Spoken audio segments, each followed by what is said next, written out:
भूषण थोडं मागे. होय होय नाही काय हरकत नाही. इकडेच भूषण आतमध्ये भूषण आतमध्ये. तर आपण पाहतो राज ठाकरे आयुक्तांच्या भेटीला गेले होते आणि आता ते माध्यमांशी संवाद साधतात. त्यांच्यासोबत संदीप देशपांडे आणि नितीन सरदेसाई हे सुद्धा आहेत. बीएमसी आयुक्तांच्या भेटीनंतर आता राज ठाकरे माध्यमांशी संवाद साधतात.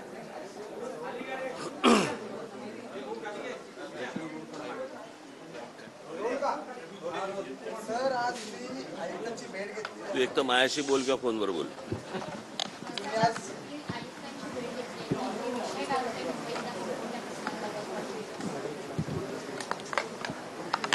तोंडात घालायचं लांब ठेव ना जरा. किती वर्षांनी आलात? किती वर्षांनी आलात वास्तूत या?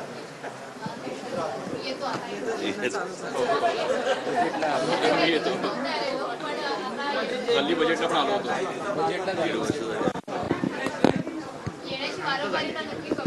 हो कारण मी जवळपास 4-5 वर्षांनी येत असेल. मी विषय आता 2 विषय आयुक्तांच्या कानावरती घातले. एक विषय म्हणजे मुंबई शहराच्या जमिनी खालून जाणाऱ्या ज्या केबल्स आहेत, मग त्या रिलायन्सच्या असतील, अदानीच्या असतील किंवा इतर ज्या काही आहेत, आज मुंबई महानगरपालिकेची एकूणच आर्थिक परिस्थिती काही चांगली नाही आणि अशा परिस्थितीमध्ये त्यांच्याकडनं येणारे जे पैसे आहेत ते महानगरपालिका का घेत नाहीये. आणि त्यांनी आता सांगितलं की तो राज्य सरकारने निर्णय केलेला आहे. परंतु मला असं वाटतं की आता आयुक्तांकडनं राज्य सरकारला ते त्या प्रकारचं पत्र जाईल आणि महानगरपालिकेला मिळणारे जे पैसे आहेत ते घालवू नयेत महानगरपालिकेने, अशी आमची इच्छा आहे. कारण एकतर जीएसटी नंतर ऑक्ट्रा बंद झाला आहे आणि ऑक्ट्रा बंद झाल्यामुळे महानगरपालिकेवरती खूप ताण आहे. तर तो एक विषय होता. मला असं वाटतं संदीप देशपांडे तुम्हाला डिटेलमध्ये सांगतील. आणि दुसरा विषय होता तो म्हणजे महानगरपालिकांचे हॉस्पिटल्स. या हॉस्पिटलवरती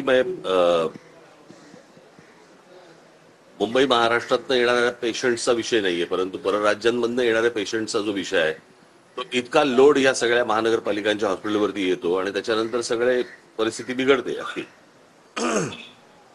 बरं, या सगळ्या गोष्टींचं ओझं व्हायला लागते मुंबई महानगरपालिकेला. म्हणजे इतर राज्यांमधनं येणाऱ्या पेशंट्सना, ते काय पेशंट नको किंवा हवेत हा विषय नाहीये, परंतु इतर राज्यांमधले येणारे जे पेशंट्स आहेत त्या महानगरपालिका तिकडची लोक ही काही मुंबई महानगरपालिकेला काही पैसे देऊ करते का, की नुसतेच फक्त आपण पेशंट बघायचे आणि आपल्या शहरावरचा किंवा हॉस्पिटलवरचा लोड वाढवायचा आहे. या दृष्टिकोनात काही काय म्हणतात त्याला वेगळे चार्जेस काही करता येतील का, कसे करता येतील किंवा काय, या दृष्टिकोनात आता आमचं बोलणं झालं.